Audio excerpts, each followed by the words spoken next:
mucho antes de que se escribieran los evangelios, la Torá o el Corán, en las vastas llanuras de la antigua Persia, un hombre encendió una llama que iluminaría el pensamiento humano durante milenios. Su nombre era Zaratustra, y su visión no solo reformó su mundo, sino que sembró las semillas de conceptos que hoy damos por sentados. Ideas como el cielo, el infierno, el juicio final y la llegada de un Mesías Salvador. Sin él, la estructura misma de nuestras grandes religiones monoteístas simplemente no existiría como la conocemos. Imaginemos por un momento el mundo de la Edad del Bronce tardía, hace más de 3000 años. Un mundo politeísta, gobernado por rituales complejos, sacrificios de animales y una jerarquía de dioses, a menudo caprichosos y distantes. En este escenario, emerge una figura revolucionaria. Zaratustra no fue un conquistador ni un rey, fue un reformador. Un sacerdote que se atrevió a cuestionar las tradiciones de su tiempo. Su revelación no fue una más. Fue un cambio de paradigma total. La existencia de un único Dios creador bueno y sabio. Y la dramática idea de que el universo es un campo de batalla cósmico. Entre la luz y la oscuridad, entre la verdad y la mentira. Esta visión dualista no solo redefinió a Dios, sino que le otorgó al ser humano un poder sin precedentes, el libre albedrío, la capacidad de elegir su propio bando en esta lucha eterna. Hoy, en Entre Luces y Sombras, viajaremos al amanecer de esta idea para descubrir al profeta olvidado que moldeó nuestro destino espiritual. A la edad de 30 años, mientras realizaba un rito de purificación en un río, Zaratustra tuvo una visión que transformaría su vida y el curso de la historia. Un ser de luz, voz humana, o el buen pensamiento. Se le apareció y lo guió hasta la presencia de la deidad suprema, Ahura Mazda, el Señor Sabio. En esta revelación, Ahura Mazda no se presentó como un dios entre muchos, sino como el creador increado, el origen de todo lo que es bueno, verdadero y luminoso. Fue un momento de claridad absoluta. Un despertar filosófico que rompía con siglos de politeísmo. Pero esta luz no existía en un vacío. Zaratustra entendió que, en oposición a Ahura Mazda, existía un principio antagónico, Angra Mainyu, el espíritu destructivo. Es crucial entender esto. No se trata de dos dioses en igualdad de condiciones, como en un politeísmo simple. Ahura Mazda es el creador supremo. Angra Mainyu es su opuesto. Una fuerza destructiva que representa la ignorancia, la mentira y el caos, pero que no posee poder creador. El universo, para Zaratustra, es el escenario de esta elección fundamental entre el orden y el caos, la verdad y el engaño, la vida y la no vida. Esta cosmovisión tenía implicaciones éticas profundas. Zaratustra no fue un profeta de castigos divinos arbitrarios, sino un maestro de la responsabilidad personal. Introdujo la revolucionaria idea del libre albedrío, afirmando que cada ser humano tiene el poder y el deber de elegir entre estos dos caminos. Su doctrina se condensó en un mantra simple pero poderoso, 3 pilares que sostenían toda su ética jumata: jukta, farsta, buenos pensamientos, buenas palabras y buenas acciones. Este no era solo un código moral individual, sino un proyecto de reforma social. Significaba rechazar la mentira, la codicia y la violencia. Significaba construir una sociedad basada en la justicia, la honestidad y el cuidado de la creación de Ahura Mazda.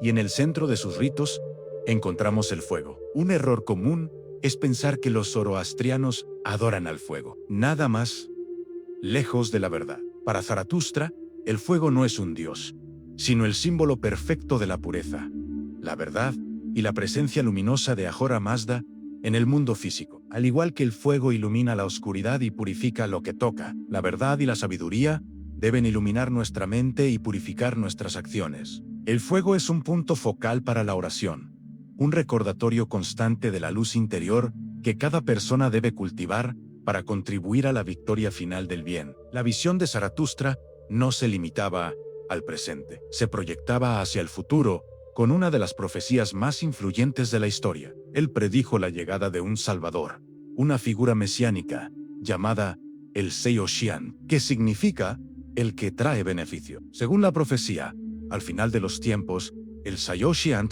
nacería de una virgen, descendiente del propio Zaratustra.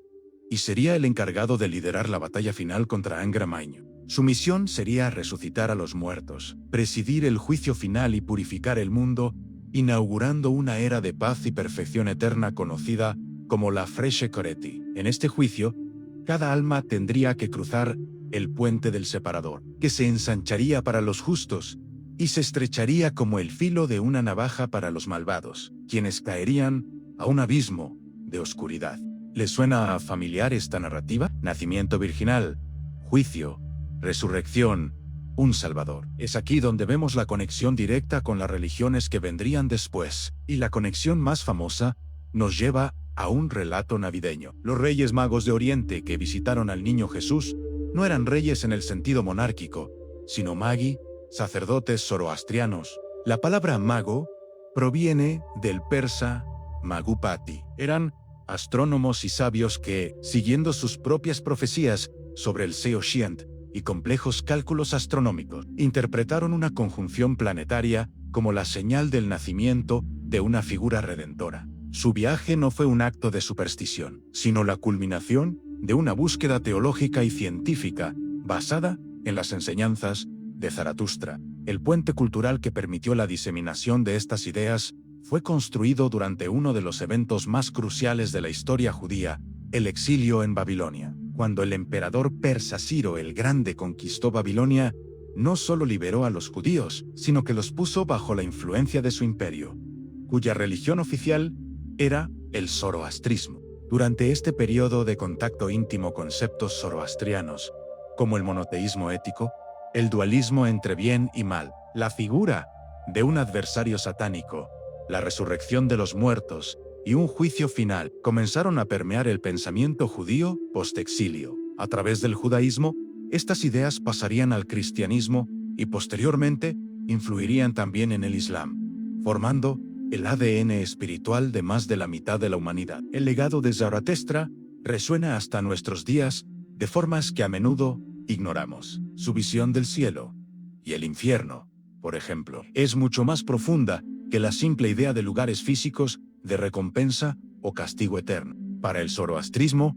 el cielo es la casa del canto, un estado de conciencia de paz y luz que alcanzamos a través de nuestros buenos pensamientos, palabras y acciones. El infierno es la casa de la mentira, un estado de tormento y oscuridad que creamos nosotros mismos con nuestras elecciones destructivas. No son destinos impuestos por un Dios juez, sino consecuencias naturales de nuestro alineamiento con la verdad o la falsedad. Es una psicología espiritual asombrosamente moderna. Somos los arquitectos de nuestro propio paraíso o infierno interior. La batalla cósmica de Zaratustra es, en última instancia, una batalla interna.